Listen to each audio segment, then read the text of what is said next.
Bueno, supongo que algunos de ustedes sabrán las respuestas a algunas de estas preguntas y quizás a otras no, que les pueden surgir, como por ejemplo qué son los niveles de referencia, para qué sirven, si son límites de dosis. Bueno, hablo cuestiones un poco puntuales de este tema. Entonces, voy a hacer una breve presentación muy cortita para tratar de aclarar un poco este panorama para después darle paso a los chicos que les explique el proyecto en sí. ¿Bien? Para empezar a hablar de esto necesitamos hablar del sistema de protección radiológica, de la ICRP, que es la Comisión Internacional de Protección Radiológica, supongo que la habrán escuchado nombrar en alguna oportunidad. La ICRP es un organismo no gubernamental que emite recomendaciones, ¿sí? Lo importante es que esas recomendaciones después son utilizadas por organizaciones internacionales y autoridades de diferentes países responsables de la protección radiológica y las toman en cuenta para establecer las normas y las regulaciones de cada uno de los países. ¿Sí? Por eso es que nos basamos en las recomendaciones de esta comisión. Entonces, según la ISRP, existen tres categorías de exposición a las radiaciones: la exposición ocupacional, la exposición de los miembros del público y la exposición médica. ¿Sí? La exposición ocupacional es la que se refiere a las personas que se exponen a la radiación a causa de su trabajo. ¿Sí? La mayoría de todos los que estamos presentes acá, la mayoría de ustedes supongo que son trabajadores ocupacionalmente expuestos. Por el otro lado tenemos la exposición médica, ¿sí? Es bien diferente de la exposición ocupacional porque tiene la característica de que es intencionada, o sea, es deliberada, y es para el beneficio directo de quien se expone a la radiación, o sea, del paciente. ¿Bien? La exposición a la radiación de pacientes se da en procedimientos diagnósticos, intervencionistas y terapéuticos también. Y después, medio por exclusión de esas otras dos categorías, queda definido lo que es la exposición de miembros del público, que son los que no entran en esas dos categorías que mencioné recién. ¿Bien? Entonces, tenemos estas categorías de exposición a la radiación y por otro lado los pilares fundamentales de lo que es la protección radiológica, que son el criterio de justificación, el de optimización y el límite de dosis. ¿Bien? Justificación se puede resumir muy brevemente en que el beneficio de exponerse a la radiación debe superar el detrimento o el perjuicio que ocasione. Bien, optimización es un poco más complicado, la definición es más larga, pero tiene que ver con prevenir o reducir las exposiciones a futuro. Bien, y por último, el concepto de límite de dosis. Un límite de dosis es un valor, una restricción, que se calcula por separado para las personas que se exponen ocupacionalmente y para los miembros del público. O sea, toda la suma de las dosis que reciben las personas en cada una de esas categorías tienen un límite para una categoría y para otra categoría, y se calculan por separado. Bien, ahora, ¿cómo se aplican estos criterios de protección según la categoría de exposición? Tanto para el caso de la exposición ocupacional como de los miembros del público, se aplican los tres criterios tal como los dije. Bien. Ahora, ¿qué pasa en el caso de la exposición médica? Para la exposición médica se aplica el criterio de justificación, se aplica el criterio de optimización, pero no existe límite de dosis. ¿Sí? No existe límite de dosis para pacientes. ¿Por qué? Porque suponemos que el beneficio que va a recibir ese paciente a raíz de estar expuesto a esa dosis de radiación va a ser lo suficientemente alto como para que ese procedimiento se lleve a cabo. Entonces no tiene sentido ponerle un límite a la dosis que pueda recibir ese paciente. ¿Bien? Entonces en la exposición médica no tenemos límite de dosis, pero una cosa es que no limitemos las dosis a los pacientes y otra es no irradiarlos innecesariamente. ¿Bien? Entonces, en lo que es la exposición médica, el criterio clave de la protección radiológica se basa en la optimización y utilizamos como herramienta para esa optimización los niveles de referencia. ¿Bien? Bueno, entonces ahora me olvido de las otras categorías de exposición, nos vamos a quedar con la exposición médica porque queremos hablar de protección radiológica del paciente, que es en lo que refiere a los niveles de referencia. ¿Qué características tiene? Bueno, como les mencioné recién, no hay límite de dosis para los pacientes, depende de las buenas prácticas de los profesionales, todos los estudios tienen que estar justificados y las prácticas optimizadas, y obviamente el paciente va a confiar en el profesional médico que lo atiende. En cuanto a la justificación, para decirlo muy rápidamente, tiene que tener una indicación clínica válida el estudio diagnóstico para realizarse. O sea que el médico, que es el staff médico, que es el encargado de este criterio, por decirlo de alguna manera, la comunidad médica es la responsable de aplicar bien el criterio de justificación, es el que indica una determinada práctica. Bien, el examen obviamente debe ser de un resultado, de un beneficio neto para el paciente, y no deberían existir métodos alternativos que no impliquen dosis de radiación. Por ejemplo, si yo puedo obtener el mismo resultado diagnóstico con una ecografía, no haría una placa, esa sería la idea.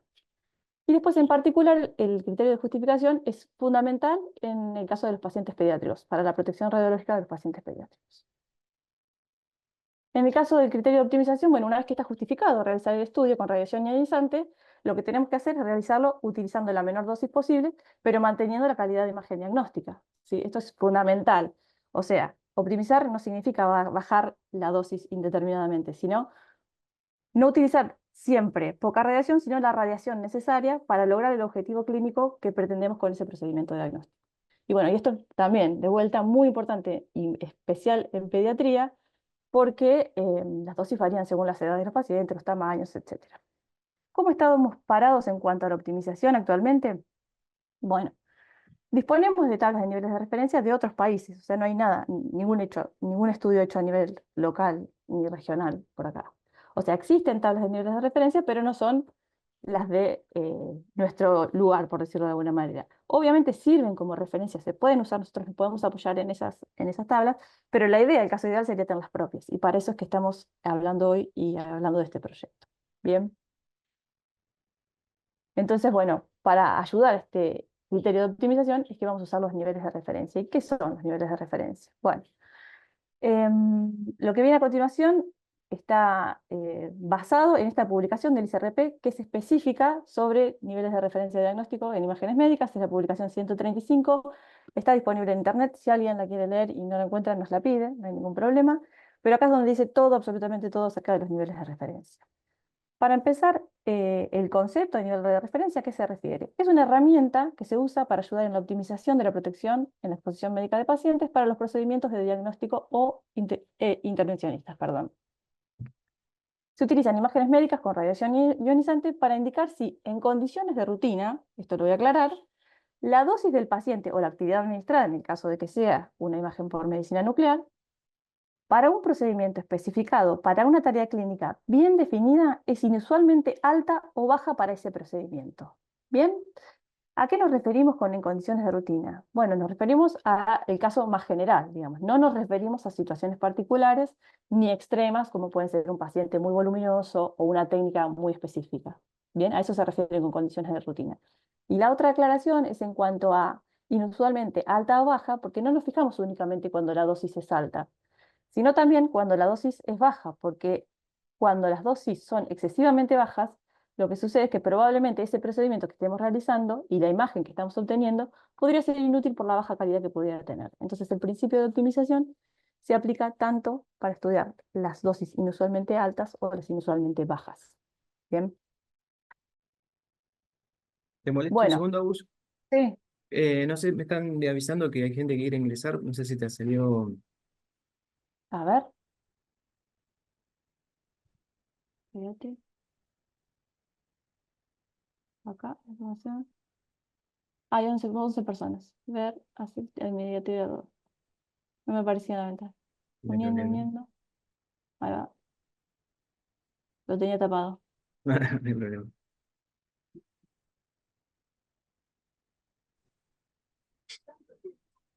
Van entrando, sí. 2 personas. ¿Será que hay 2 más? Admitir. Siguen viendo la pantalla, ¿no? Que estoy compartiendo, sí. Sí. Sí, se ve. Bueno, sigo. ¿Cómo calcular esos valores, esos niveles de referencia? Bueno, para empezar, si yo tengo en mi centro, quiero hacer un control, o sea, un cálculo a partir de los estudios que realizo en mi centro, con unas pocas salas o con pocos datos, lo que voy a calcular es un valor típico a partir de la mediana de los datos, ¿sí? Después, si uno quiere obtener un valor local, un nivel de referencia local, ya en ese caso nos basamos en otra magnitud, sí que tiene que ver con los percentiles, pero bueno, lo que necesitamos es un número razonable de salas y centros. Acá dice 10, 20, pero en general se requieren al menos 30. Voy a hacer con la cámara. ¿Me están hablando a mí? No. Porque Del orden de 30 centros, más o menos. viste, con la Eh, prioridad, como que la hacen. a ver,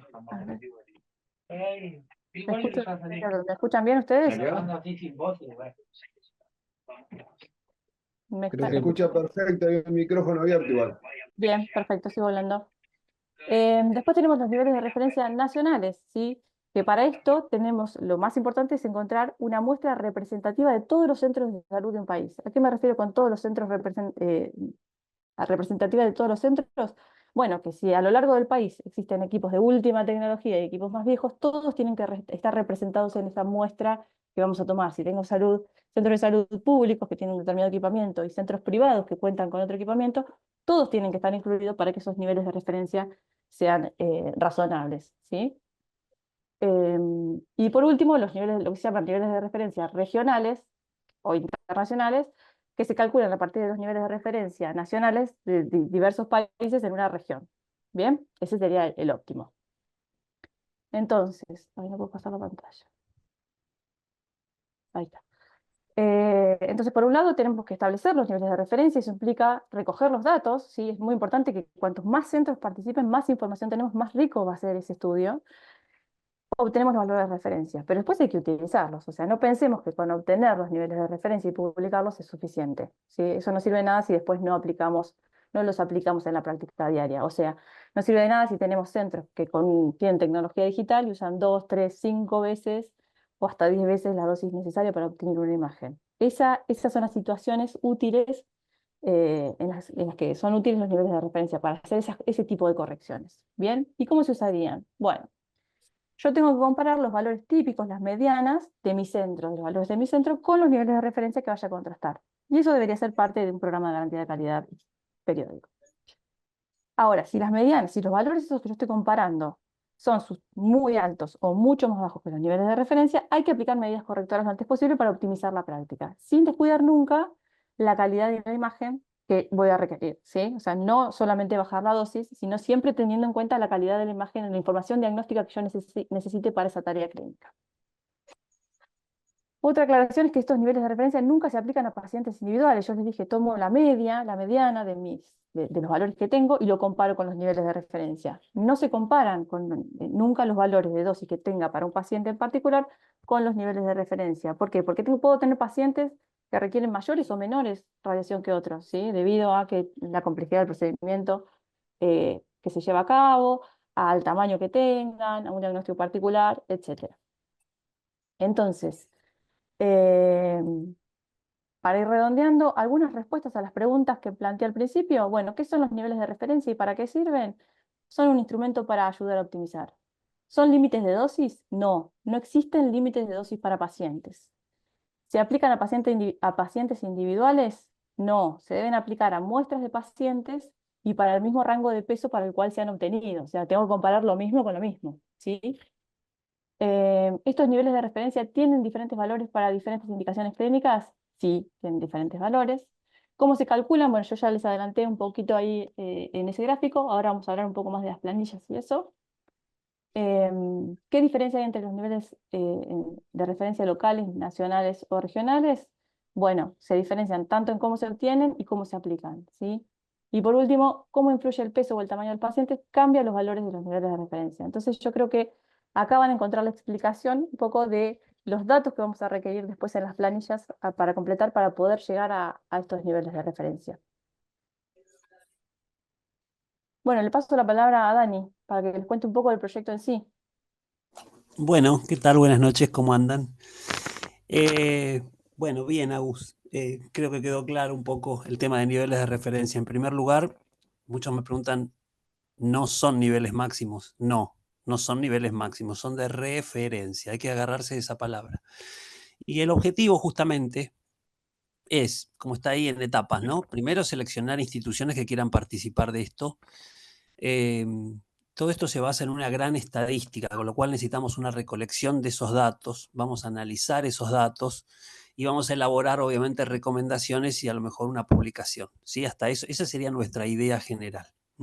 Desde la Universidad de La Plata, con Agustina, somos físicos médicos que estamos empujando gracias al el empuje inicial de Juan Pablo, con esto para poder llegar a esto que muchas veces es muy difícil, porque realmente algunos países no se prestan a esto, entonces tiene que salir por el motus propio, ¿no? Por las ganas que tengamos nosotros de que esto exista en nuestro país.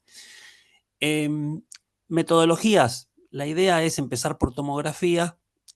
¿Por qué? Porque los tomógrafos tienen ese es el informe de dosis, ¿sí? Porque tenemos las dosis y en general esas dosis coinciden con la realidad. O sea, en general los tomógrafos tienen una calibración previa, porque tienen unos mantenimientos y porque son en general confiables esas mediciones. Mediante planillas que nosotros queremos marcar que son anónimas, porque a nosotros realmente no nos interesa el nombre del paciente, nos interesa cuáles son las técnicas que están utilizando en cada una de las prácticas que se realizan en particular en nuestro país, ¿no? Pero bueno, después veremos si se puede extender a otras regiones también. ¿Qué vamos a registrar? Parámetros técnicos, o sea, kilovolt, miliamper segundo, el pitch, todas características propias de cada estudio. Y los parámetros clínicos, o sea, para qué fue solicitada. La indicación clínica sería genial, ideal, y si no, el protocolo de por qué se está usando, si es tórax, abdomen o pelvis o cerebro. Si es con contraste, si es sin contraste, eso también nos interesa. Sexo, altura, edad, peso del paciente. Y sobre todo, si existen, que deberían existir diferentes protocolos para diferentes tamaños de niños en función de sus edades, porque no deberíamos aplicar el mismo protocolo para niños, ¿sí? En particular, porque hay niños que tienen menos de 1 año y no hay tanto abdomen o pelvis que atravesar, por ejemplo, en el caso de una tomografía, comparado con un niño de 8 o 9 años, o de 12, o de 15. ¿Sí? Todo va cambiando y hay que acomodar en realidad cada uno de los protocolos a cada tamaño de niño. Y los parámetros que se utilizan son 2, el CTDI-VOL y el DLP. CTDI-VOL sería como la dosis que aplica el tomógrafo en un giro, teniendo en cuenta el avance de la camilla, que puede ser un avance secuencial o un avance, el tradicional es el helicoidal.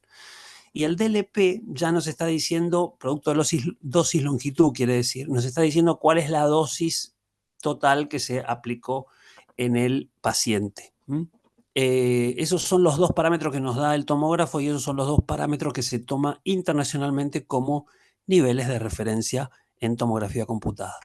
Obviamente depende de la región estudiada, del tiempo, el tiempo que nosotros estimamos es 6 meses, o sea, tenemos que apurarnos un poco para esto porque, digamos, es cuestión de llenar planillas y de tomar datos y bueno, y de ahí, a partir de ahí, hacer la estadística. La siguiente, si tengo otra, esa va a ser la metodología. Con los tomógrafos de detección múltiple, bueno, nosotros buscamos que sean de varias filas, a partir de 6 o de 16 en adelante. La idea es llegar a varios estudios por cada institución. Pusimos el número de 100 porque nos daría una buena estadística.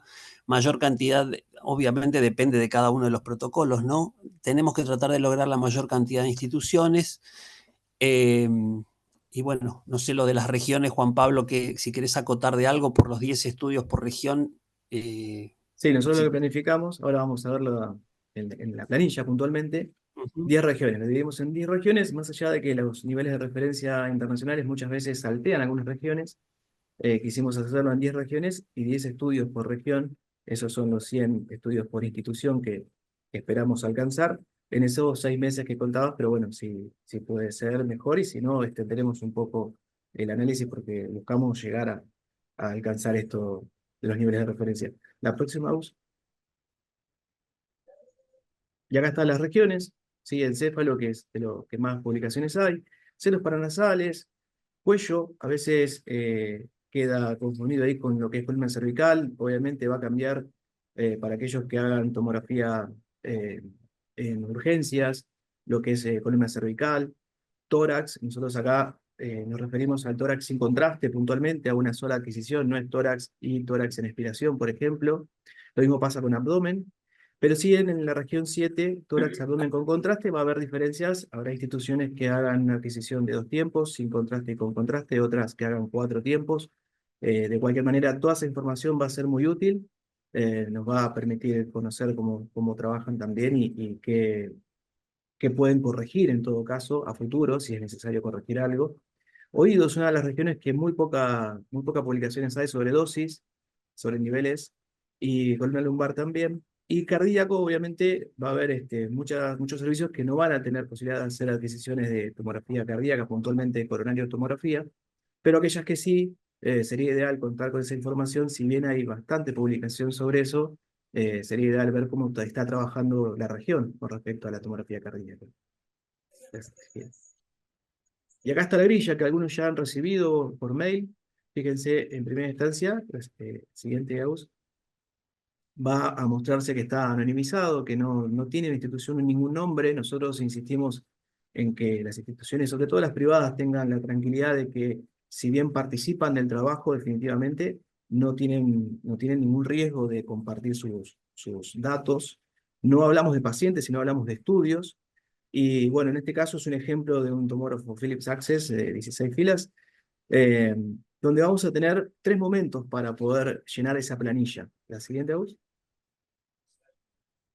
Una primera instancia, como hablaba recién Daniel, donde va a estar la indicación clínica, que muchas veces eso lo pueden tener en la orden o lo pueden tener en el GIRRIS, aquellas instituciones que tengan acceso a la historia clínica del paciente, donde va a tener el sexo, obviamente, la altura, el peso y la edad sí ya son los 4 ítems muy importantes para los niveles de referencia, no tanto la indicación clínica, pero permitiría hacer algún análisis de la justificación de la dosis aplicada en esos estudios, así que sería interesante que se genere alguna auditoría interna en cada servicio para poder saber en qué están aplicando las dosis.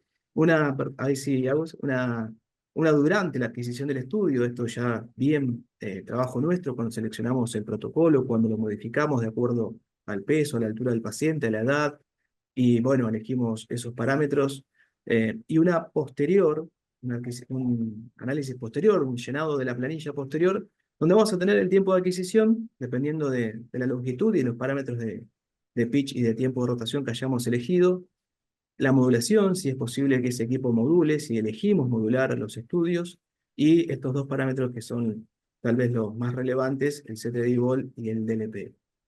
La siguiente, Agus. Bien, acá un poco de lo que les decía, ¿no? Van a hacer, la primera parte lo van a hacer a través de la orden, si es que están llenas, o del GIRRIS. Luego van a poder optar por cambiar los parámetros de la siguiente, Agus. Los parámetros de cada equipo, no importa la proveniencia del equipo, y como decíamos, de 6 filas en adelante, donde vamos a tratar de tomar datos de kilovoltaje, y una vez realizado el estudio, ir a buscar esa información de la dosis, donde, la siguiente, vamos a poder encontrar, siguiente, esa información, ¿no? No solamente el miliamperio y el kilovolt, también el CTD y el DLP. Lo que hago una diferencia acá es que muchas veces el tiempo de adquisición lo van a encontrar en el protocolo, no así en la información del examen, ¿sí? Va a ser previo. ¿A qué voy con esto? Si ustedes van llenando la grilla, la planilla, lo ideal es hacerlo en el día y no hacerlo el día siguiente. Tal vez ese estudio se borró o pasó incompleto y no tenemos los parámetros propios del protocolo. Bueno, terminar de hacer el estudio y en el momento del cambio poder hacer el llenado de la grilla. Lo ideal es que tengan la grilla impresa, ¿no? Y que la vayan llenando sobre la marcha y luego digitalizarla, que es el siguiente paso. La que sigue. Bien, acá el ejemplo que hablábamos de miliamperio y kilovolt en la información, en el examen de información, y el DLP y el CTD-Volt, siguiente, Agus, ahí está, que lo vamos a ir encontrando, ¿sí? Nosotros no solamente ofrecemos esta charla, sino también una asesoría individual a aquellos que necesiten ayuda para poder encontrar estos parámetros, para poder encontrar incluso dentro del protocolo el pitch, el tiempo de rotación, si es que no están acostumbrados a hacer esas variables. Por el mail pueden hacer cualquier consulta puntuales de esa que las voy a responder, tratando de ayudarnos entre todos, porque definitivamente no conozco todos los equipos, pero en todos van a estar esos parámetros. Siguiente, Agus. Creo que había una previa que era tuya. Estás muteada. Ah, perdón, era otro ejemplo más de cómo se muestra la pantalla, la dosis. Me Bien, parece que está anterior. perfecto.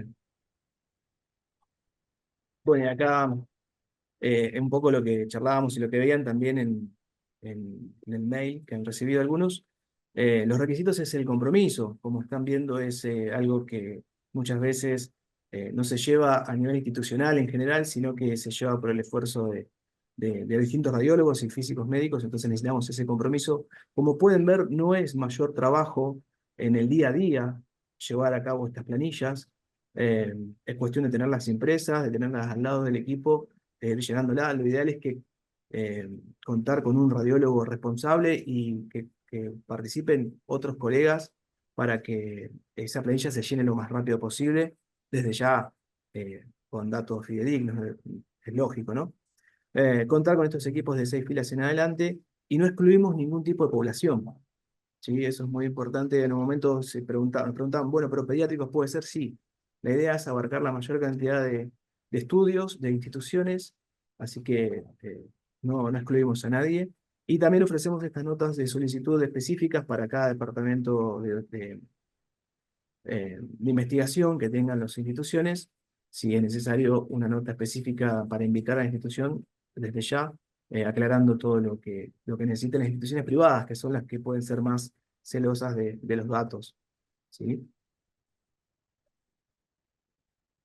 Siguiente, creo que no. Bueno, y preguntas. Acá creo que había una pregunta por ahí. Sí, creo que preguntan, y en caso de varias series, no, se toma una sola, digamos, o sea, una pasada le decimos, o sea, cuando el escáner pasa, el paciente pasa por el escáner, eso sería un estudio abdominal, después si es uno con contraste o sin contraste, entonces elegimos uno. ¿Mm? Claro, Debería dar similar. ahí preguntan por la longitud. Sí, ahí también está, muchas veces está publicado, no muchas veces, siempre está publicado el DLP general, cuando se hace adquisiciones de distintas, por ejemplo, el tórax y abdomen con contraste, tiene el DLP por cada región adquirida y también un DLP general. En esos casos, bueno, es ver con cada institución cómo adquieren esos estudios. Es el más conflictivo del tórax y abdomen con contraste. Exacto, también hacen abdomen, tórax, abdomen, pelvis. Bueno, ahí ya tenemos 3 estudios, ¿sí? Eso no nos serviría todo ese total porque no tenemos manera de encasillarlo. Sí. Ahí nos preguntaban también si para el proyecto es solamente Argentina o al alcance regional. La idea es que sea lo más amplio posible. Creo que adhieren los dos. eh, que participemos la mayor cantidad de colegas de Sudamérica, porque no encontramos datos de esto. Hay colegas de Cuba que me han escrito, hay colegas de Chile, de Uruguay, y sería ideal que participemos todos, recabando los datos, intercambiándolos, intercambiando información y luego llegando a niveles nacionales y regionales. Es ambicioso. La otra parte que depende tanto de nosotros, no solamente en recabar los datos, es en difundir esto, en que se sumen más colegas. Ahí les dejé en el chat el correo electrónico al que se pueden dirigir para pedir la nota de solicitud o para cualquier duda que tengan. Perfecto.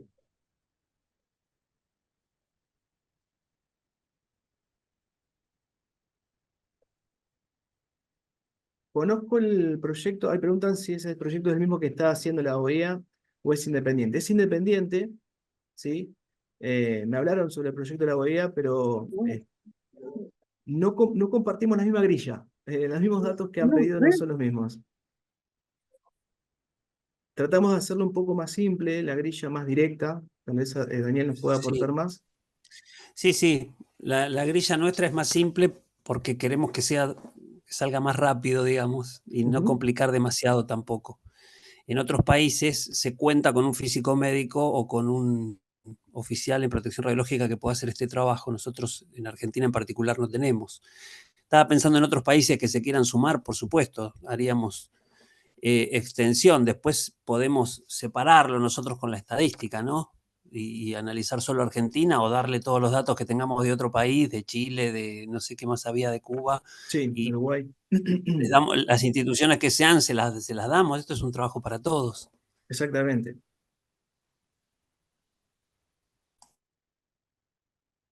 Bien.